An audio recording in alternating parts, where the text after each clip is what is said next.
Corona के बढ़ते कहर के बीच जमात इस्लामी हिंद ने वज़ीर आज़म को एक खत लिखा है। इस खत में जहां कोरोना बहरान पर तशवीश का इजहार किया गया, वहीं हुकूमती सतह पर मुबैना लापरवाही की जानिब तवज्जो दिलाई गई। साथ ही जमात इस्लामी की जानिब से मुल्क भर में कोरोना के खिलाफ लड़ाई में रोल को उजागर किया गया है।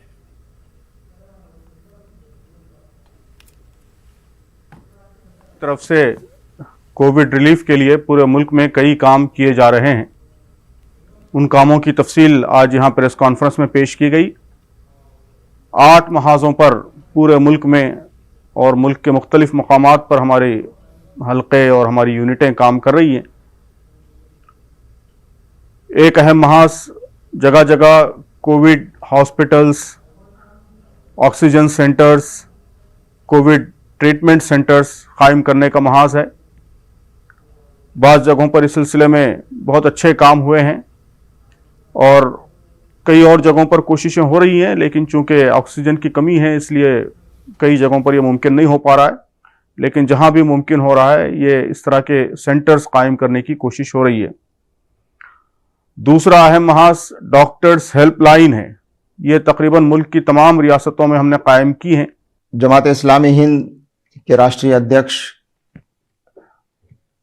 कुल हिंद अमीर जनाब सैयद सादतुल्लाह हुसैनी साहब की तरफ से देश के प्रधानमंत्री को एक पत्र लिखा गया है, एक ख़त लिखा गया है और उस ख़त में ख़ास तौर से आज की जो कोविड की स्थितियां हैं और जो काबू से बाहर हो रही हैं उनके बारे में चिंता व्यक्त की गई है और जिस तरह की गलतियां और लापरवाही सरकारी सतह पर, समाजी सतह पर हुई हैं उनकी तरफ ध्यान दिलाया गया है कि उनकी वजह से देश का बहुत नुकसान हुआ है। इसी के साथ साथ जो रिसोर्सेज की कमी की तरफ तवज्जो दिलाई गई है कि इस कमी को दूर करें और बेड्स और वेंटिलेटर्स और ऑक्सीजन की फराहमी में सरकार पूरी गंभीरता से काम करे और इसको और बेहतर बनाने की कोशिश करे। गुजरात के जामनगर में कुछ दिनों के अंदर रिलायंस का कोविड केयर सेंटर तैयार हो जाएगा। यह कोविड केयर सेंटर 1000 बिस्तरों पर मुश्तमिल है। अभी जामनगर के डेंटल कॉलेज में रिलायंस फाउंडेशन के ताउन से 400 बिस्तरों का कोविड सेंटर तैयार हो रहा है। इसके बाद 600 बिस्तरों का एक और कोविड सेंटर बनाया जाएगा। इस 400 बेड के कोविड सेंटर के लिए 50 डॉक्टर और 90 पैरामेडिकल स्टाफ का इंतखाब किया जा चुका है। इस सेंटर पर 50 मीट्रिक टन ऑक्सीजन टैंक लगाया गया है। फाउंडेशन की ओर से जामनगर में 1000 बेड के कोविड हॉस्पिटल बनाने की जो जाहिरात वो की गई है। खास करके बात की जाए जिस तरीके से ये जो जामनगर का डेंटल कैंपस है उसमें 400 बेड की कोविड केयर सेंटर की जो सुविधा है वो बन रही है। खास करके बात की जाए यहाँ की जो तैयारियां है वो भी युद्ध स्तर पे चल रही है। जिस तरीके का ये जो अस्पताल है, ये अस्पताल को कोविड केयर सेंटर में तब्दील कर दिया गया है। खास करके ये डेंटल कैंपस का जो पूरा जो इलाका है वो इलाका में रिलायंस के जो चेयरपर्सन है मुकेश अंबानी और नीता अंबानी, उनके मोटिवेशन वाले पोस्टर भी लगा चुके हैं। खास करके पूरी तरीके से ये कोविड केयर सेंटर के लिए पूरी तैयारियां भी चल रही है। रिलायंस फाउंडेशन की ओर के जिस तरह के यहाँ 400 बेड लगाए जाने वाले 400 बेड के लिए 50 जितने वेंटिलेटर और अन्य भी व्यवस्था है वो खास करके की गई है। 50 जितने तबीबी स्टाफ है उनको भी यहाँ तैनात कर दिया गया, उसका सिलेक्शन भी हो चुका है। 19 जितने पैरामेडिकल स्टाफ को भी सिलेक्शन हो चुका है और जल्द ही यहाँ कोविड हॉस्पिटल चालू करने के लिए तैयारियां है वो युद्ध स्तर पर कर रही गई। किंजल कारसरिया, न्यूज़ 18, जामनगर, गुजरात। MBBS के आखिरी साल के तलबा की खिदमत को इस्तेमाल करने के लिए वज़ीर आज़म नरेंद्र मोदी की पहल काबिल सताइश है। ये कहना है महक अग्रवाल का, जो MBBS के आखिरी साल की तालिबा हैं। महक अग्रवाल ने कोरोना के मरीजों के लिए अपनी रज़ाकाराना खिदमत पेश की है और वो नई दिल्ली के मैक्स अस्पताल में खिदमत अंजाम दे रही हैं। महक का कहना है कि MBBS के आखिरी साल के तमाम तलबा आगे आएँ और कोरोना के खिलाफ जंग में अपना किरदार अदा करें। मैं महक अग्रवाल हूँ, अ final year MBBS student from Santosh medical college. अभी मैं मैक्स के कोविड सेंटर में काम कर रही हूँ। As a final year MBBS student हमारे पास इतनी नॉलेज है कि हम थोड़ी सी मेहनत और गाइडेंस के साथ इस कोविड पैंडेमिक में बहुत मदद कर सकते हैं। आज की सिचुएशन में हर किसी को अपनी नॉलेज और एक्सपर्टीज के हिसाब से जितनी हेल्प कर सकते हैं करना चाहिए। हमारे प्राइम मिनिस्टर ने भी हम फाइनल ईयर स्टूडेंट से आज हेल्प की मांग की है। And as final year students, future doctors, हमें सामने आना चाहिए और जितनी हेल्प हो पाए अपने सीनियर्स की, पेशेंट्स की करनी चाहिए।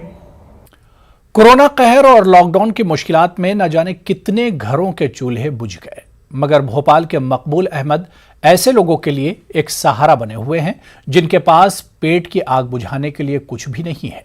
पेश है भोपाल से हमारे नुमाइंदे की एक खास रिपोर्ट।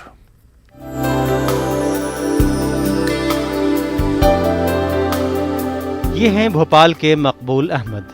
पेशे से सहाफ़ी हैं, लेकिन खिदमत खल्क का एक जुनून है। 8 साल पहले भोपाल रेलवे स्टेशन से न्यूज़ कवर करके जब मकबूल अहमद घर जा रहे थे तो उन्होंने देखा कि मध्य प्रदेश बंद के दौरान जब सब कुछ बंद था और सियासत के लोग बंद में अपनी सियासी दुकान चमका रहे हैं, ऐसे में एक शख्स जिसके पास पैसे तो थे मगर वो अपने बच्चों के साथ भूख से निढाल पड़ा था, क्योंकि शहर में खाने पीने की कोई दुकान खुली नहीं थी। मकबूल अहमद ने उस शख्स को उठाया और अपने घर से खाना लाकर उसे और उसके बच्चों को खिलाया। यहीं से मकबूल अहमद ने भूखे अफराद के लिए भोपाल में एक लंगर शुरू किया ताकि कोई भूखा न सोए। कोरोना कहर में भी मकबूल अहमद की खिदमत इसी अंदाज में जारी रही। मकबूल अहमद खाना उन मुकामात पर पहुंचाने का काम करते हैं जहां से सफ़ेद पोश लोग दाग लगने की डर से गुजरना भी पसंद नहीं करते हैं। मकबूल अहमद ने अपनी खिदमत के 8 साल आज मुकम्मल कर लिए हैं। महामारी जो कि एक कोरोना वायरस की चल रही है, उसमें भी हमसे परवरदिगार हमसे काम ले रहा है। पिछले जो 1 साल पहले जो महामारी आई थी उस वक्त भी हमें बहुत परवरदिगार ने काफ़ी हमसे काम लिया और हम उन तमाम दानदाताओं के बहुत शुक्रगुजार हैं जिन्होंने हमें हमेशा से मदद करते चले आ रहे हैं और आज भी मदद करते हैं।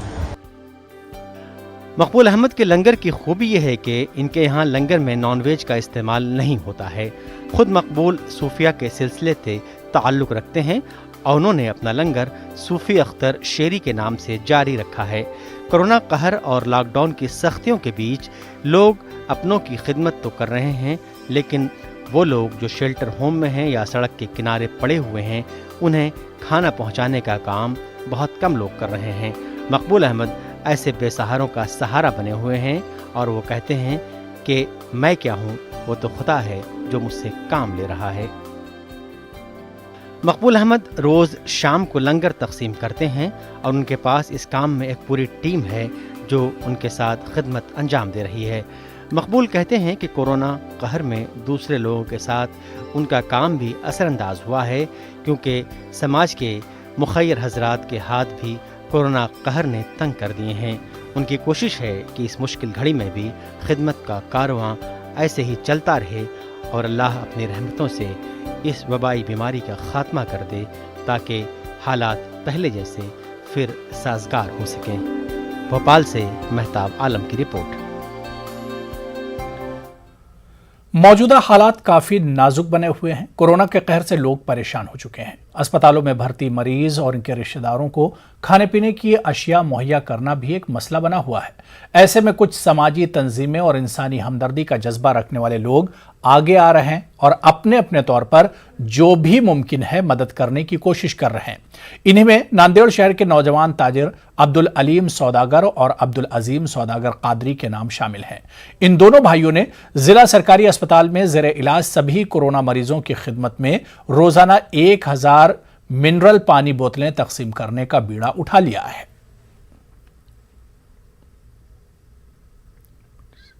Shankarrao Chavan government medical college में हमारी तरफ से जो कोविड पेशेंट यहाँ ज़ेर इलाज है, 350 से 400 पेशेंट का यहाँ इलाज जारी है। उनके लिए रोज़ पानी जो लगता है, मिनरल वाटर, एक पेशेंट को 2 से 3 बोतल रोज़ लगती है। 1000 बोतल पर डे हमारी तरफ से हमने आज यहाँ पे गवर्नमेंट मेडिकल कॉलेज को डोनेट किया है। हम अल्लाह ताला से दुआ करते हैं, अल्लाह ताला हमारे इस काम को कबूल फरमाए। औरंगाबाद जिले में रेमडेसिविर इंजेक्शन की कालाबाजारी हो रही है। पुलिस को इस पर फौरी कार्रवाई करनी होगी। इस तरह का सवाल औरंगाबाद के एमपी इम्तियाज जलील ने कोरोना जायजा मीटिंग में उठाया। एमआईएम रुकने पार्लिमान का कहना है कि रेमडेसिविर इंजेक्शन की कालाबाजारी को रोकना जरूरी है ताकि जरूरतमंदों की जरूरत पूरी हो सके। वाज़ेह है कि हाल ही में औरंगाबाद शहर में रेमडेसिविर इंजेक्शन की चोरी का मामला उजागर हुआ था। पुलिस ने इस मामले में 8 अफराद को तहवील में लिया था, लेकिन एमपी जलील ने इसे नाकाफी बताया है। पुलिस कमिश्नर साहब को ये बताया है कि आपने भले ही 8 लोगों को अरेस्ट किया है रेमडेसिविर के मामले में, लेकिन अभी भी रेमडेसिविर ब्लैक के अंदर बेचा जा रहा है। मैंने खुद ने बताया है कि कितने पैसे में किसने लिया है करके, लेकिन चूंकि वो पेशेंट के रिश्तेदार कंप्लेन करने के लिए तैयार नहीं है। उसके बाद अंबादास दानवे ने बताया है कि एक इंजेक्शन किस तरह से 35,000 रुपये के अंदर उनके एक जान पहचान वाले ने ख़रीद के लेकर आया है। तो इसके लिए कहीं ना कहीं एक शिकंजा कसने की ज़रूरत है, और जो भी लोग हैं जो रेमडेसिविर का ब्लैक करने के अंदर पाए जा रहे हैं, उनके ऊपर जो सख्त से सख्त एक्ट लगाई जानी चाहिए। महाराष्ट्र में लॉकडाउन पर सख्ती से अमल किया जाएगा ताकि वबा पर काबू पाया जा सके। इन ख्यालात का इजहार महाराष्ट्र के ममलिकती वजीर दाखिला शंभूराजे देसाई ने किया। वो औरंगाबाद के 2 रोजा दौरे पर हैं। इस मौके पर मीडिया से बातचीत में देसाई ने लॉकडाउन के ताल्लुक से पुलिस की कारकर्दगी की सताइश की और कहा कि मराठवाड़ा और पूरी रियासत में पुलिस ने अफसरान और मुलाजमीन की अनथक जद्दोजहद की वजह से हमें इस वबा को काबू में रखने में कामयाबी मिली है। रियासती वजीर ने औरंगाबाद और जालना जिले में जायजा मीटिंगों में शिरकत की और आला अफसरान को मुनासिब हिदायत की। हमारे पुलिस 16 तास 18 तास काम कर रहे हैं। पिछले भी लॉकडाउन में 16-18 तास हमारे पुलिस लोगों ने काम किया, और ये संसर्ग कम करने में हमारे पुलिस लोगों का बहुत, हमारे पुलिस फोर्स का, अधिकारी कर्मचारियों का, उनका बहुत अच्छा और बड़ा योगदान है। उनका जो अच्छा काम है उसको मोटिवेशन देने के लिए भी मैं आया हूँ, और ऐसा ही ये संसर्ग रोकने के लिए सेकंड लॉकडाउन जो एक्सटेंशन अभी मिला है 15 मई तक, वो इसी तरह से इम्प्लीमेंट हम लोग करेंगे। समाजवादी पार्टी लीडर अबू आसिम आजमी ने सैयद शहाबुद्दीन की मौत के मामले में आला सतही इंक्वायरी की मांग की है। अबू आसिम आजमी ने कहा है कि एमपी शहाबुद्दीन को दिल्ली के एम्स अस्पताल में क्यों भर्ती नहीं करवाया गया और उनकी लाश को उनके अहले खाना के सुपुर्द गांव ले जाने के लिए क्यों इजाजत नहीं दी गई। बिहार के सांसद, एक्स एमएलए, मशहूर लीडर शहाबुद्दीन जी दिल्ली के जेल में कोरोना से उनका इंतकाल हुआ। यह चर्चा है कि उनको जेल से अस्पताल बहुत लेट शिफ्ट किया गया। दूसरा, उनको जो है दीनदयाल उपाध्याय हॉस्पिटल में एडमिट किया गया। दूसरे मरीज को जो उसी जेल से निकाल गया उसे एम्स में एडमिट किया गया। मैं जानना चाहता हूं, दिल्ली सरकार और सेंट्रल गवर्नमेंट दोनों से जानना चाहता हूं कि ऐसा क्यों, एक एक्स एमपी, एक लीडर को एम्स में क्यों नहीं किया गया, और उनके इंतकाल के बाद घर वाले बॉडी मांग रहे हैं और उनका जो कोरोना निगेटिव आया है ऐसा मैं सुन रहा हूं। तो क्या मैं जानना चाहता हूं, क्या सिर्फ इसलिए कि मुस्लिम थे इसलिए नहीं दिया गया? क्या ऐसे यहां भी हो रहा है जिस तरह से जमात वालों की कोई गलती नहीं और उन्हें कई महीने तक पूरे बीजेपी के लीडरों ने, पूरे मीडिया के लोगों ने ऐसा बुरी तरह से उनको बदनाम किया कि देश के 130 करोड़ जनता में जितने भी ऐसे लोग थे उनको ऐसा लग गया कि यही लोग जिम्मेदार हैं कोरोना बढ़ाने के। लेकिन कुंभ मेले में लाखों लोग नहा रहे हैं। 5 रियासतों में इलेक्शन हुआ, लाखों की भीड़, और उसकी जिम्मेदार हमारे प्रधानमंत्री श्री नरेंद्र मोदी जी, हमारे होम मिनिस्टर, पूरे लीडरान, पूरे एमपी, सब के सब रहे उसमें। लेकिन उनको नहीं कहा जा रहा है क्योंकि वो मुस्लिम नहीं है। तो क्या यहां भी हिंदू मुस्लिम किया जा रहा है? मुझे बहुत अफसोस के साथ कहना पड़ता है। मैं इन चीजों की इंक्वायरी चाहता हूं सरकार से, और देश की जनता चाहती है कि देश के अंदर धर्म के नाम पर क्या यहां भी ऐसा हो रहा है? वहीं मजलिस दिल्ली नामी तंजीम ने भी शहाबुद्दीन की मौत में जांच की मांग की है। उन्हें किसी कोविड पेशेंट के साथ रखा गया, उससे वो इन्फेक्ट हुए, उसके बाद फिर उनको अस्पताल लाया गया। काफ़ी इसरार के बाद उनको एम्स नहीं भेजा गया। क्या वजह रही प्रशासन की कि उन्होंने उसे डीडीयू में रखा। डीडीयू में रहने के बाद मोहम्मद शहाबुद्दीन साहब अपनी ज़िंदगी की जंग हार गए या हराए गए, ये मुद्दा है। अब मजलिस दिल्ली इस बात की मांग करती है कि इसकी पूरी जांच सीबीआई से कराई जाए ताकि दूध का दूध और पानी का पानी हो सके। अगर कोई इसमें हुकूमत की साजिश है और जो साजिश करने वालों को कड़ी से कड़ी सजा मिले। इसके साथ ही मजलिस दिल्ली ये भी मांग करती है कि और भी जेलों में जो कैद हैं, ख़ासतौर से जो सियासी रहनुमा हैं, जैसे साबिक वज़ीर उत्तर प्रदेश के मोहम्मद आज़म खां साहब और MLA मुख्तार अंसारी साहब, ये दोनों उत्तर प्रदेश की जेलों में कैद हैं और उनको कोरोना पॉजिटिव है। उनके लिए भी हुकूमत से हमारा मुतालबा है कि उनकी हिफाजत की यकीन दहानी कराई जाए। राजस्थान में स्कूलों में पढ़ने वाले बच्चों को सुप्रीम कोर्ट से झटका लगा है। स्कूलों की अर्जी पर सुप्रीम कोर्ट ने कहा है कि सरपरस्तों को लॉकडाउन या कोरोना के इस दौर में भी स्कूलों की पूरी फीस अदा करनी होगी।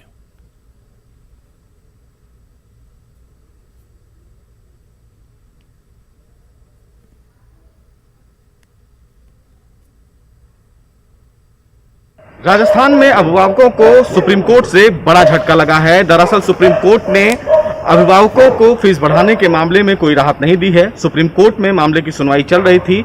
आज फिलहाल सुप्रीम कोर्ट ने इस मामले में अपना विस्तृत आदेश जारी कर दिया है। बहरहाल सुप्रीम कोर्ट के इस फैसले से कुछ अभिभावक नाखुश हैं। उनकी तरफ से यह बताया गया है कि वो इस पूरे फैसले को सुप्रीम कोर्ट में दोबारा चुनौती देंगे। बहरहाल सुप्रीम कोर्ट से अभिभावकों को राजस्थान प्रदेश में फीस के मामले में कोई राहत नहीं मिली है। मध्य प्रदेश में कोरोना के बढ़ते कहर के बीच रियासत में ऑक्सीजन टैंकर की कमी के सबब रियासत में ऑक्सीजन सप्लाई का काम मुतासिर हो रहा है। हालांकि रियासती हुकूमत के जरिए सड़क, फजाई और रेलवे से ऑक्सीजन फराहमी का काम किया जा रहा है। रियासती हुकूमत का दावा है कि रियासत में ऑक्सीजन की कमी पर काबू पा लिया गया है और अब मध्य प्रदेश में ऑक्सीजन की कमी नहीं है। वहीं दूसरी जानब रियासत के एक मकाम से दूसरे मकाम तक ऑक्सीजन को पहुंचाने के लिए रियासती हुकूमत के पास ऑक्सीजन टैंकर की कमी की शिकायतें मिल रही हैं। रियासती हुकूमत को मध्य प्रदेश के शहर से दूसरे शहर तक ऑक्सीजन पहुंचाने के लिए 96 टैंकरों की जरूरत है, मगर रियासती हुकूमत के पास मौजूदा में कुल 86 ऑक्सीजन टैंकर ही मौजूद हैं। इंतजामिया के जरिए ऑक्सीजन टैंकर की कमी को दूर करने के लिए जहां कोशिशें जारी हैं, वहीं दूसरी जानिब ऑक्सीजन टैंकर की कमी के सबब मरकज से मध्य प्रदेश को अलॉट ऑक्सीजन कोटे से 50 से 60 टन कम ऑक्सीजन पहुंच पा रही है।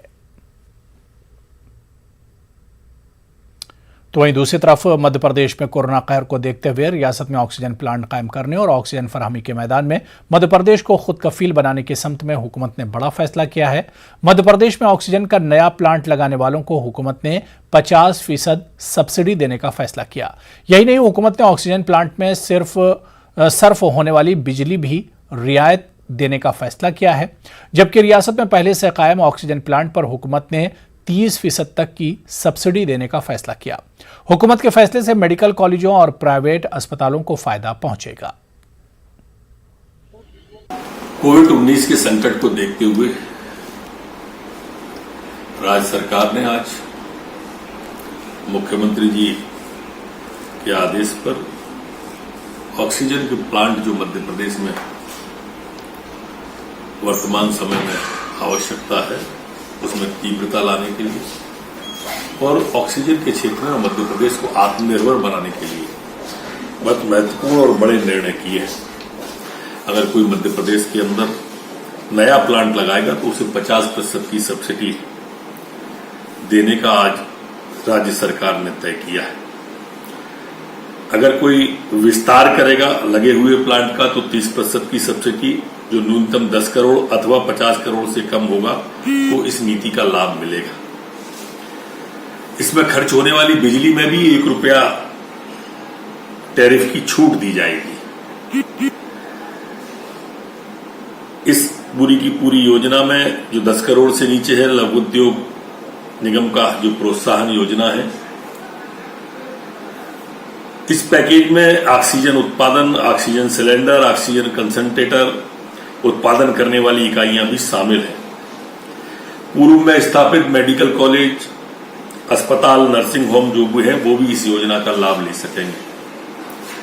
पात्र इकाई के यंत्र, संयंत्र, भवन में किए गए पूंजी निवेश का भी 50% की दर से प्रोत्साहन सहायता दी जाएगी जो अधिकतम 75 करोड़ से कम होगी।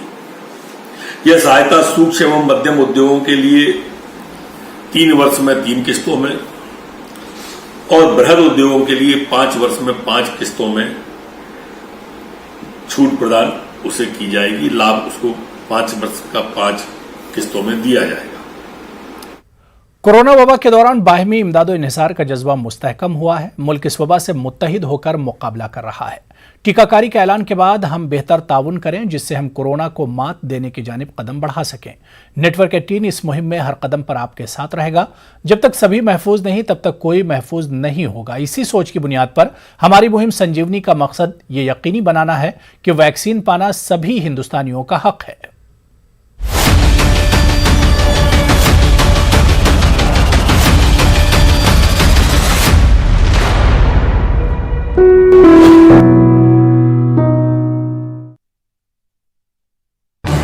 इस न्यूज हेडलाइंस के प्रायोजक पेट सफा